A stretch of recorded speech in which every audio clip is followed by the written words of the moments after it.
Bom, e a política econômica de Donald Trump, que começou seu segundo mandato nos Estados Unidos, gera preocupação por causa dos efeitos inflacionários, que podem ser desencadeados.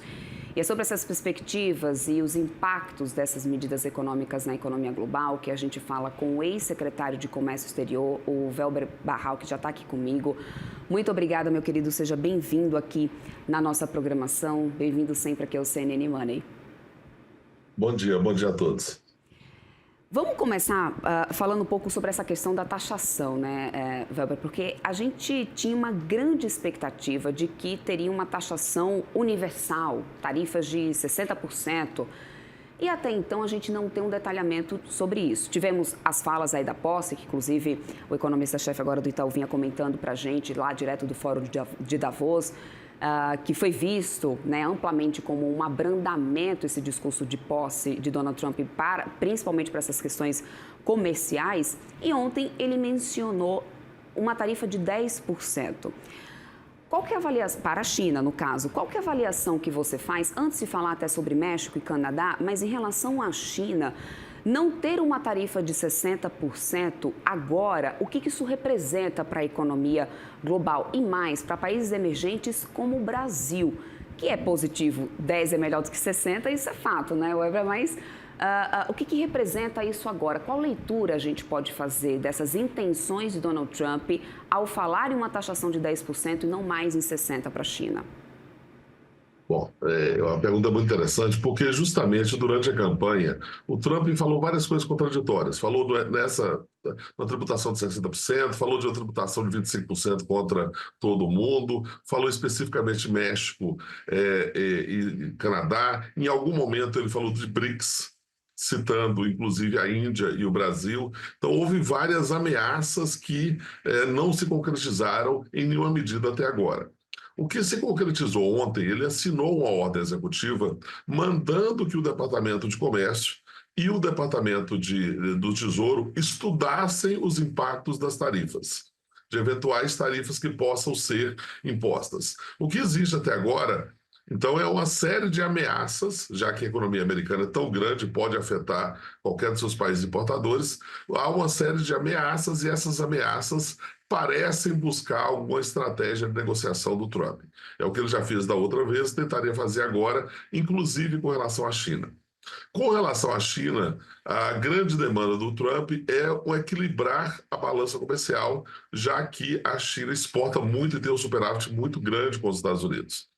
Evidentemente, não vai haver um equilíbrio, porque os Estados Unidos é um mercado consumidor muito grande e vai continuar importando muito da China, e tem muitos produtos, principalmente industriais, fabricados na China, que os Estados Unidos não fabricam, inclusive insumos. Então, isso não vai acontecer.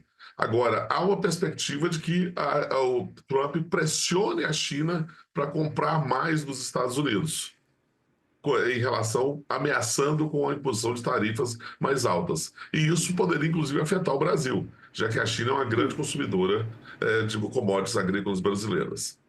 Weber, e aí, assim, a gente teve, durante a campanha de Donald Trump, ele inflando ali o seu discurso, trazendo uma sinalização de que seria um Trump muito mais taxativo em diversos temas, inclusive, seria aparentemente um mandato mais duro.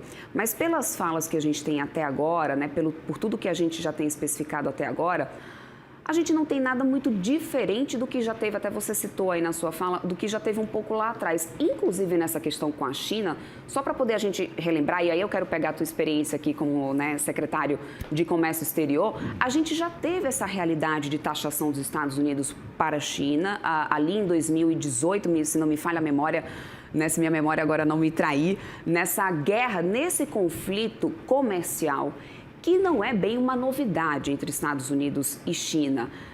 Dá para poder a gente dizer que, se mantendo nesse patamar, a gente poderia ter algo de prosperidade nessa relação China e Estados Unidos? Então, outra pergunta muito interessante pelo seguinte: em 2018, e você recorda muito bem, os Estados Unidos fizeram várias ameaças contra a China, impuseram várias medidas restritivas, principalmente a chamada Seção 232, que é a imposição de cotas em aço, alumínio, cobre e vários metais. E a reação da China foi não ceder. O que a China fez foi comprar mais soja, inclusive do Brasil e da Argentina, diminuindo, inclusive, a compra de produtos agrícolas dos Estados Unidos. O que o Trump está fazendo agora, embora seja o Trump, seja a mesma personalidade, o Trump agora tem muito mais poder. Ele indicou assessores muito mais fiéis, enquanto no primeiro governo ele teve que negociar mais com o Partido Republicano. E hoje, praticamente, ele tem o controle da Câmara, do Senado e até da Suprema Corte. Então, realmente, é um presidente muito mais capaz de impor suas vontades do que em 2018. Nesse sentido, ele poderia fazer ameaças muito mais críveis contra todos os países, inclusive contra a China. Mas a cabeça do Trump é muito transacional. Ela é transacional e de curto prazo. Isso se vê em todas as negociações nas quais ele esteve envolvido. Então, pode ser que essas ameaças levem a concessões pelos países que façam com que se alcancem objetivos de mais curto prazo. Um deles seria esse aumento de importação pela China. Olhando agora para o foco Canadá e México, né, Velber? A gente sabe que um dos setores, e aí você também pode agregar com outros grandes impactos que a gente possa ter, um dos setores que também pode ser muito afetado é justamente o setor automotivo. A gente tem montadoras gigantes que têm produção, né, nos países ali vizinhos e que agora a gente pode ter, né, essa taxação valendo já a partir de 1º de fevereiro. O que aí eu quero entender com você, para além de outros setores, de quais setores podem ser mais afetados, qual que seria a realidade do setor automotivo?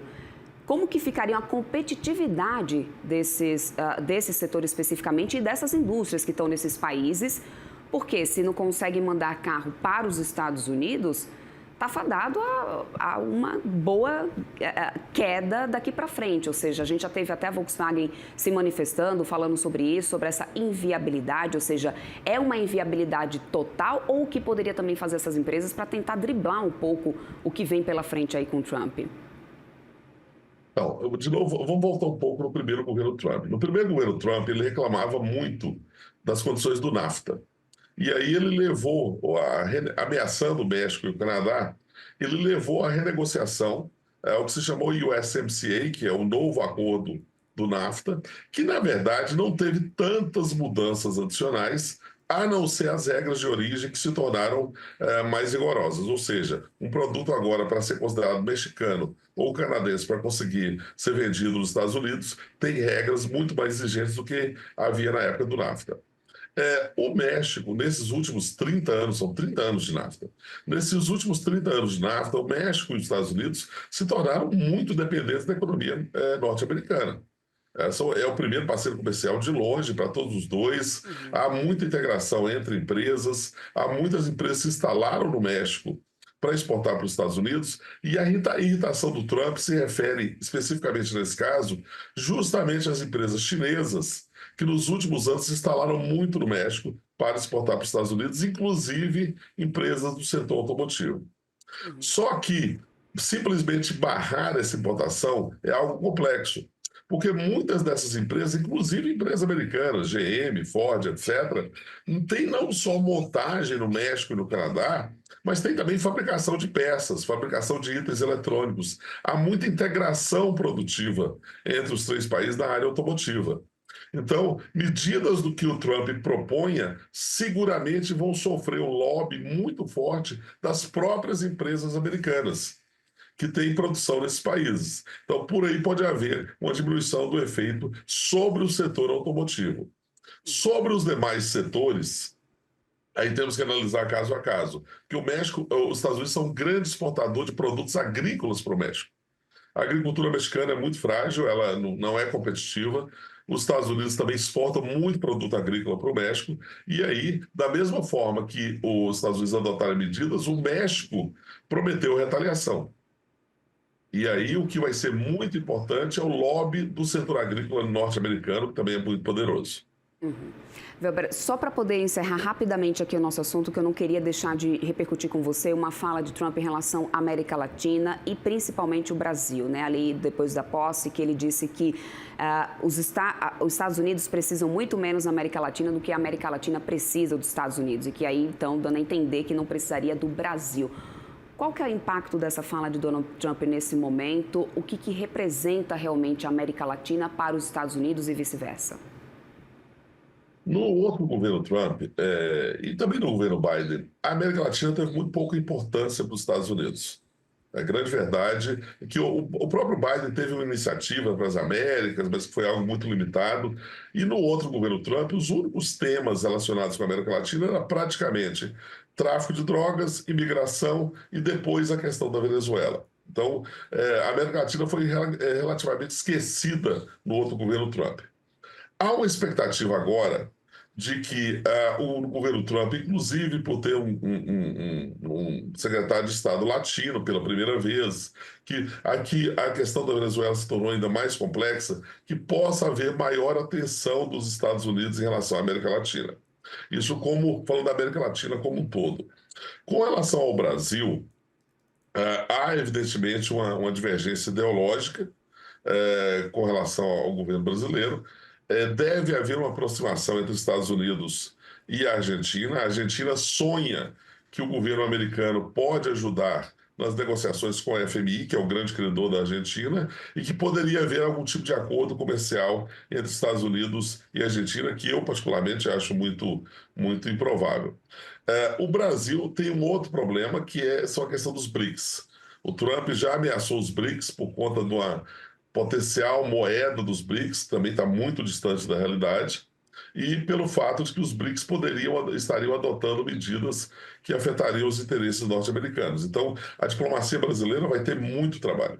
Vai ter muito trabalho para manter um relacionamento técnico, profissional, de cooperação com os Estados Unidos, em um governo que já tem uma visão, como você diz, bastante, eu diria até patrimonialista em relação à América Latina e o que podem ser os interesses da América Latina. Weber, quero muito agradecer seus pontos de vista aqui levantados, ótimos pontos, aliás. Seja sempre bem-vindo aqui à nossa programação. Conversamos então com o Weber Barral, ex-secretário de Comércio Exterior. Muito obrigada, bem-vindo sempre aqui à nossa programação. Um bom restinho de semana para você. Bom dia. Até mais, tchau, tchau.